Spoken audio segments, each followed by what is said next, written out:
What's up, Trios Tribe? Bringing you guys another One Piece video, OP05. Purple Luffy versus Red Purple Luffy. So, two relevant Luffy decks, which is fun.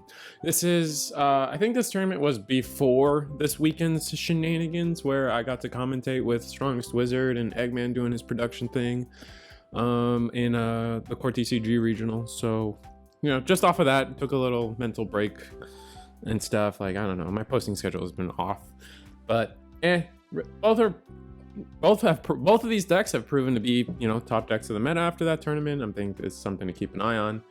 Red Purple Luffy starting off with a Nami Searcher, gonna grab our 10-drop Luffy.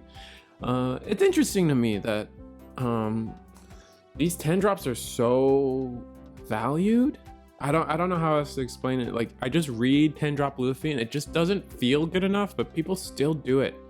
Luffy going to purple Luffy going pretty aggressive, getting the ulti into page 1 combo this early, foregoing their taking the life to ramp up to 4. Yeah, taking the life to ramp up to 4 and then using that to ramp up into an ulti page 1. So and then because the Red Purple Luffy is a 6k leader, you give up your chance to attack. The glare, kind of bad. It's always just bad. I think the new shop just positioning sucks for where the lights are and stuff. There's I think I do have a glare filter on the cards, or maybe not for this. I don't know. The lens helps a little bit. It makes, like, I feel like it makes this Rush Zoro easier to see. We're going in past turn after that. We took the life to ramp again, or was it the Zoro attack that we did? It doesn't matter. 5 into Zoro, gonna counter out of that, and up 6 into Zoro, counter out of that with Usopp. Wow, playing the Usopp, that's fun. I mean, the 2k counters we've been playing in purple have been very weird. And then we're gonna attack 5 into Zoro. I'm gonna put a dice on it to signify that we already ramped, I believe. Oh no, we're putting the dice for the kid, so we're actually a 6k attacking the Zoro one more time. And yeah, Zoro's gotta go. Bummer. Gonna go up to our 6 dawn turn for Red Purple Luffy. Still at 3 life. Technically, like, sounds bad, but technically means we haven't hit anything, or we haven't taken a life yet, which is pretty good considering that we've already gotten Purple Luffy down 2 life. One of them was a self damage, but you know, the win condition is still attack your opponent at 0. So I'm gonna 2k counter out of that attack, and then we're gonna use 5 dawn for Rush Luffy, attack into 2k out of that too. Are we over countering because we forget we're 6k? I hope not. I think we're over countering for the sake of we have to, or maybe we're attacking into page 1 or something. No, or maybe we're attacking into ulti, which also makes sense because it's like, this just kind of makes it more efficient. Oh, and then we're gonna get the blocker kid down. And oh my god, this feels so gross. This kid, if you can get this little 1-2 combo down as the Purple Luffy, or even Red Purple Luffy wants to try to get this established, right? They might not run these 2 cards at the same ratios that Purple Luffy does, but just being essentially getting to play the game with an extra dawn constantly, kind of too good. All our attackers, we just have no attackers on the Luffy side, or on the Red Purple side, which feels bad, and I don't even know what you can do about it. Like, maybe we were too aggressive early and we need to attack into bodies more.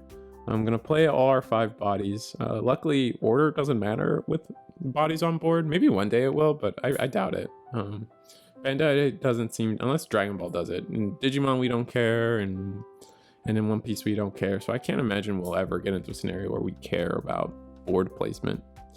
We have play Searcher Nami, find a Rush Luffy. Still haven't taken any life, which is, you know, good. I believe we're at our 9 dawn turn now, potentially. Yeah, looks like we're at 9 dawn. 4, 4, 1, yeah. So what do we do? 8 Dawn. I mean, we didn't find Whitebeard, which is an important piece. It's just there's no, like, the thing that always gets me about the purple, both of the new Luffys, is that, like, their key cards that they're looking for, they're just never finding.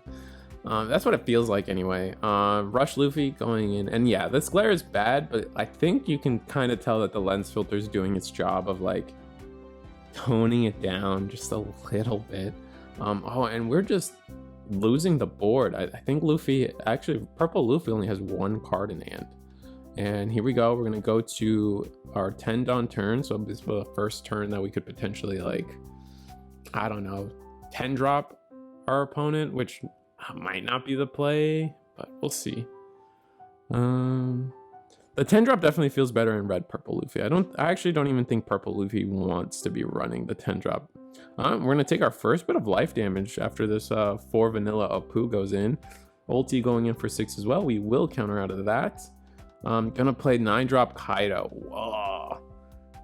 Dang, and put 5 back, and then Kid gets to give us 1 back. We attack for 1 more 6. We do lose our Luffy and all of that. Didn't quite catch that. And 1 card in hand, 2 cards in hand. I think we're just gonna lose, and it's kind of accidentally revealed it, but it is a 10 drop. Gonna rad beam out of the Kaido attack, not bad. We rad beam. Rad beam's fine. What? Wait, did I miss something? Oh, Kaido is 10. So we rad beam. We had a small misplay of Kaido. I always forget this Kaido is 10k. For some reason in my head, I think maybe because the Yamato's 9k, I assume that the Kaido's 9k. 9 for 9 makes sense. But Kaido is a little bigger than that. I believe it's 10k. So the rad beam wasn't enough, unfortunately. And then I would have let my opponent take that back. Ugh. Just friendly local stuff. Little friendly locals things that I try to think about, and I don't know. I don't believe in the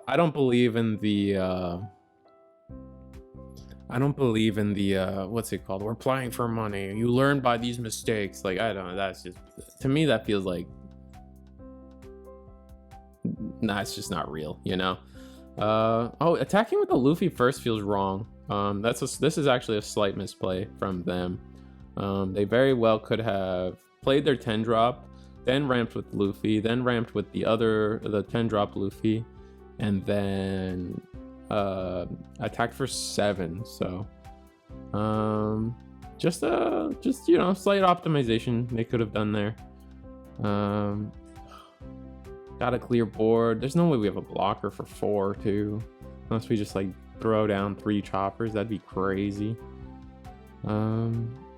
Man, just and attacking for 7 probably would get you over this Apu, or at least the ulti. Probably go after the Apu if anything, and then what's the plan? What do you gotta do? You got to the thing is too, it's just like they have 10 Dawn, they have another secret rare Luffy. So they saw both of them. We are going to attack into the ulti, which I kind of think is wrong. I'm going to attack into the Kaido. We will just block out of that. Play blocker law, I think. I'm hoping it's blocker law. But just with like 2, 3, it's 3 cards at least, but we know one's a secret rare Luffy. Gear 5th Luffy, I should say. I'm gonna ramp 1 Dawn with leader effect, putting ourselves down to 2. We're gonna poly. It was blocker law, and then we just don't have counter for that. Bummer. Close. I mean, we were looking for our blockers, I guess, or maybe our Whitebeards. It's just like they're like the white, what am I saying?